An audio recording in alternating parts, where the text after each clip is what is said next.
حجاز بن یوسف کی بے بسی۔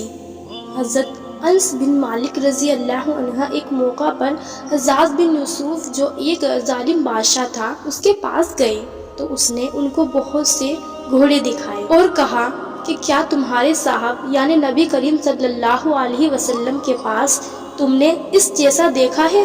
حضرت انس نے کہا کہ میں نے آپ صلی اللہ علیہ وسلم کے پاس اس سے عمدہ چیزیں دیکھی ہیں۔ میں نے آپ سے سنا کہ گھوڑے 3 قسم کے ہوتے ہیں۔ ایک وہ ہے کہ آدمی اس کو اللہ کے راستے کے لیے پالتا ہے۔ اس قسم کے گھوڑے کے بال، اس کا پیشاب، اس کا خون اور گوشت سب قیامت کے دن اس آدمی کے ترازو میں رکھا جائے گا۔ دوسرا یہ کہ آدمی محض اپنے پیٹ کے لیے گھوڑا پالتا ہے، اور تیسرا یہ کہ وہ رعایا و شہرت کے لیے پالتا ہے۔ پھر حجاز سے کہا کہ تیرے یہ گھوڑے اسی ریا و شہرت کے لیے ہے۔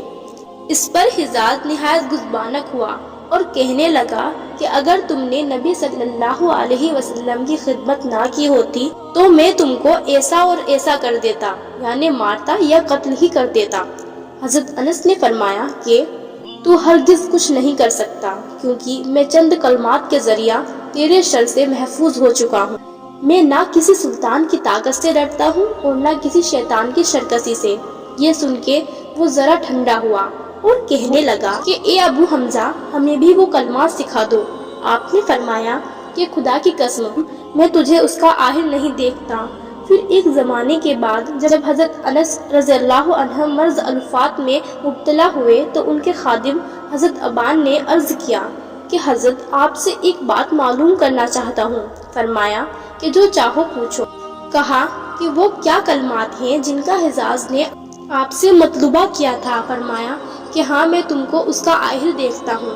میں نے اللہ کے رسول کے 10 برس خدمت کی اور آپ مجھ سے راضی ہو کر دنیا سے گئے، اور تم نے بھی میری 10 سال خدمت کی ہے اور میں دنیا سے جا رہا ہوں جبکہ تم سے راضی ہوں۔ جب تم صبح کرو یا شام کرو تو یہ پڑھ لیا کرو۔ اس سے معلوم ہوا کہ اللہ کے ذکر اور اس کی تسبیح میں بڑی طاقت ہے، اور اللہ اس کی برکت سے ظالم کے ظلم سے حفاظت فرماتے ہیں، اگر چاہے وہ بادشاہ یا امیر ہی کیوں نہ ہو۔ کیا ہم کو اللہ سے اس قسم کی تعلق کی ضرورت اپنے دشمنوں اور ظالم بادشاہوں اور سیاسی لیڈروں کے مظلم سے بچنے کے لیے نہیں ہے؟ دوستوں، اب چاہے آپ کا دشمن آپ کے پاس آئے یا پھر آپ اپنے دشمن کے پاس جائیں، تو چاہے وہ کتنا بھی طاقتور کیوں نہ ہو، آپ یہ آیتیں پڑھ لیا کریں۔